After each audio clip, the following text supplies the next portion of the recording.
For 5 years of marriage she had never been with anyone but her husband. Yet one day she suddenly collapsed at work with a nosebleed.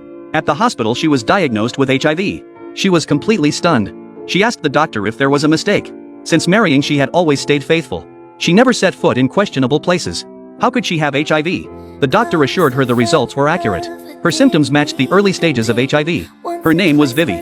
At first she suspected her husband had infected her. But she remembered his devotion to their family. And how he was always busy with work. There seemed no time for him to cheat. Afraid of falsely accusing him, she kept her diagnosis a secret. To avoid passing it on, Vivi kept her distance from him. They also had a clever 5-year-old son. One day while sharpening pencils he cut his finger. Blood dripped onto his drawing. Vivi panicked, shouting at him not to come near. Because HIV can be transmitted through blood.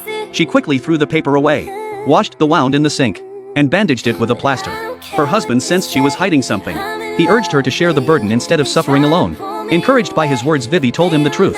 She said the hospital confirmed she had HIV. Her husband was shocked, his mood growing restless. He asked if she had gone somewhere dirty, done something shameful. Vivi swore she had never betrayed him, worried they too might be infected. The next morning the family went to the hospital. The results showed her husband and son were clear. Only Vivi was infected. She realized she had wrongly suspected her husband.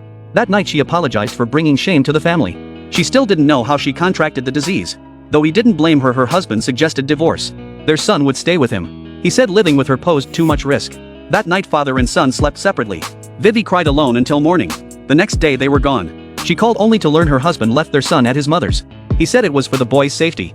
After the divorce was finalized, Vivi went to her mother-in-law's house to see her son. But the door never opened. Her mother-in-law feared she might bring the virus inside. So Vivi turned away heartbroken, leaving with nothing but despair.